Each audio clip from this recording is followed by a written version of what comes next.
you were originally committed to Clemson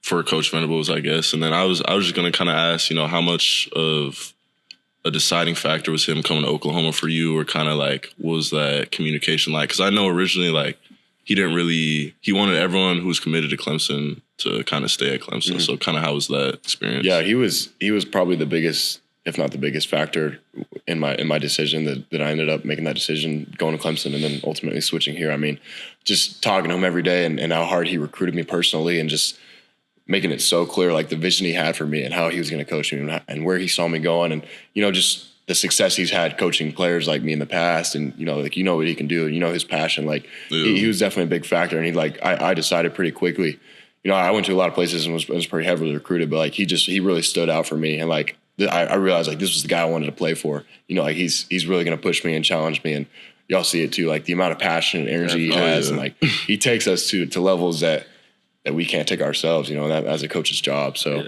I just really like that about him. And that ultimately made me want to follow him here to Oklahoma. And, you know, he recruited me more than any other coaches on the staff at Clemson. That's not like an indictment on them, but he was just he was so out in front in my recruiting, not even with Clemson, but just all coaches in general. Like he was texting me, calling me every day, twice, 3 times a day. Like, you know how he'd be going. Oh my gosh. You know how he'd be going on like his he'd be talking a little long-winded sometimes. Like we would get on the phone and I'd look down and be like, damn, we've been talking for an hour. And it's like he took that much time out of his day just to give me a call. And it's like, you know, that really stuck out for me. And, you know, it hasn't changed since I've got here too. You know, sometimes at school is like coaches like put on a mask and try and be somebody different for recruits. But, you know, since being here, Coach Venables has been the same guy every day. And, you know, the relationship has grown stronger, and I couldn't ask for a better coach.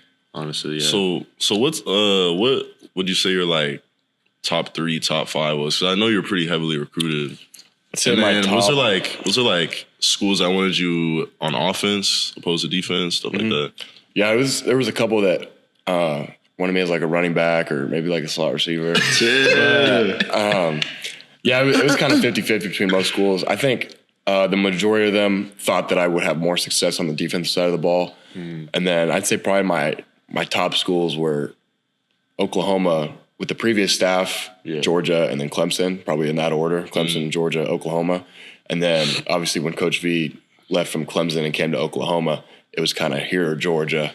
And, you know, with Oklahoma getting V, it kind of put them on top. And so it's close to home too. That was a big thing that, you know, my family can come to a lot of the games now and everything. So that was kind of a big thing that I thought was pretty cool. But how far is the drive from here to? It's just under 5 hours back to where I'm from. So it's not horrible at all. So about where you're from, like, is there a lot of people? Because I hear Kansas and I'm like, isn't BV like from like around where you're like where you're from? So Coach Venables was born in Florida, but when he was young, he moved up to Kansas, and he actually the hometown that he grew up in and went to high school in is like a 50-minute drive from where I'm from. It's just 50 minutes east, and so I actually have there's a Division II college in the town that I'm from. So like it's a pretty big small town, you know what I mean? Okay. Just because like there's a college there, so it attracts a lot of people, and you know, just being around even at the Division II level, just being around that college football atmosphere growing up was awesome. And